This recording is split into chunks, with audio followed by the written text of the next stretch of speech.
Hey guys, thanks so much for stopping by my channel. My name is Mindy. I'm a homeschooling mom of 4.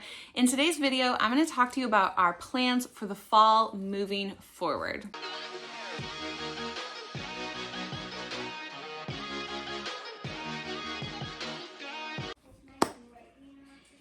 So all my kids are in the house and you're probably going to hear them.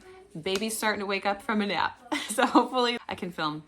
Anywho, we have been homeschooling for about 8 or so weeks now. We're year-round homeschoolers, but this year I had some things going on this summer, so I didn't start as early as I wanted to, but we're kind of getting to that point where it's getting close to Halloween, which is like next week, and then Thanksgiving, and then we have Christmas, and all of our birthdays in our family are in the winter time. And so this tends to be a super chaotic time of year for us.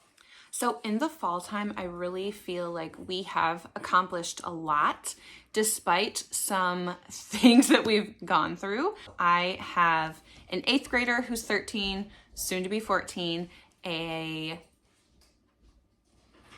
1st grader who is 6, soon to be 7, a pre-K'er who is going to be 5, and then I have a 1.5-year-old baby.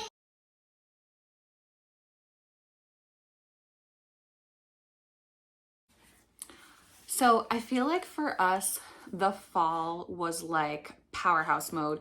Like we really started off super strong in all of our curriculum across the board, across 3 grade levels, 8th grade, 1st grade, pre-K. We're having a rough transition from nap, from nap time. So anywho, with 8th grade, my son and I quickly discovered that he wasn't yet ready for algebra.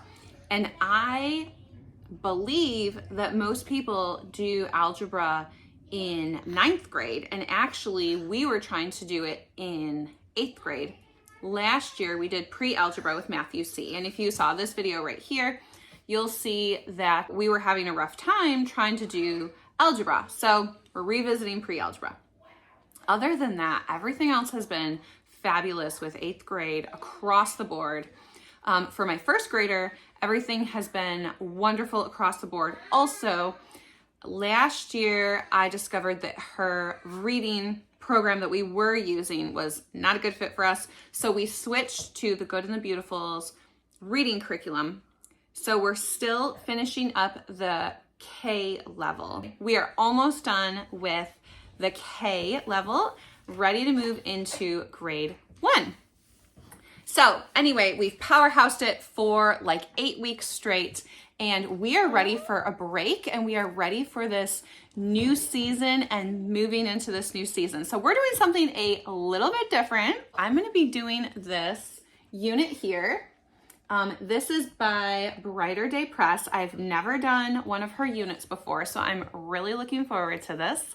And it is a unit study for families. Now, I'm not one particular type of homeschooler. Like I'm not like a Charlotte Mason, full-blown Charlotte Mason, not a full-blown like traditional homeschool mom or whatever. I'm more of an eclectic. I do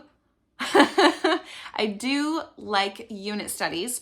They are a ton of work, honestly, but I do love the hands-on learning. So I'm just going to show you a couple of the activities in here. I'm not going to do a full flip through of this. I'm going to show you a little bit. Again, this is only a 4-day unit study. So here are the books that are recommended. Here are the supplies, recipes, and then preschool supplies. And then here is the schedule. And then, so it gives us scripture for every day. It tells you to read a book. It gives you an activity. There's a hymn, a recipe, and then a preschool activity. So this is what day 1 looks like. Gratitude tree. And then here is a picture study.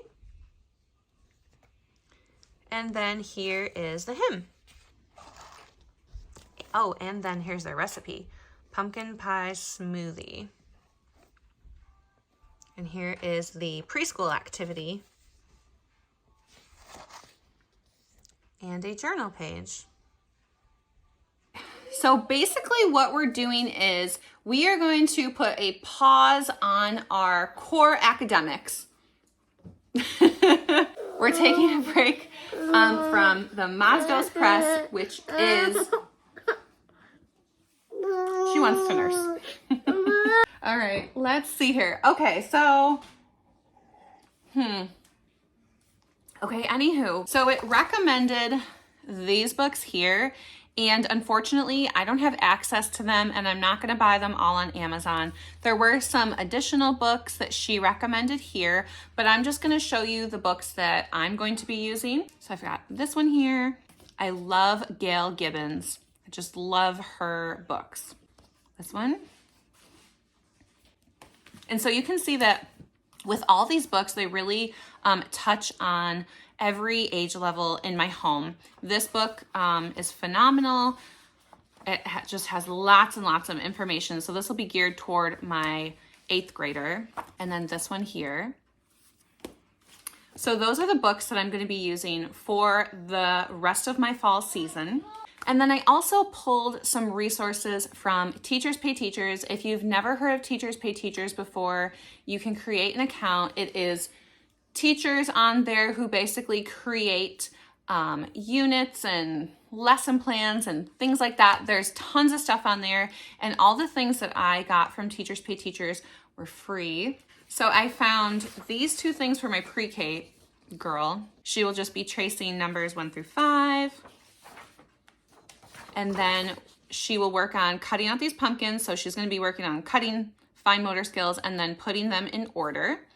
My 1st grader, she'll be cutting out the times and matching them with the clock.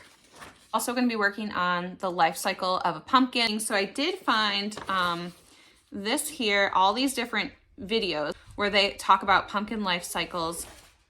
And then there is this here that you can cut out these and then put them in order. And lastly, from Teachers Pay Teachers, this little game where you roll a die and your kiddos get a turkey and they draw whatever they have landed on to make their own little turkey. With my 8th grader, we're going to be working on a couple of other things, but really kind of taking a break from pedal to the metal with the academics. At this financial literacy book, all kinds of things about real world math. We're going to be hitting on a couple of the lessons in here, and they have things like earning money at a job, making and following a budget, using banks. Those are some of the things that we're going to be doing in this. And then with the girls, also, we really have not had a lot of time to be working in our little hearts and hands for science books. So we're going to be doing a couple of lessons from here. So for example, there is a lesson in here about seeds.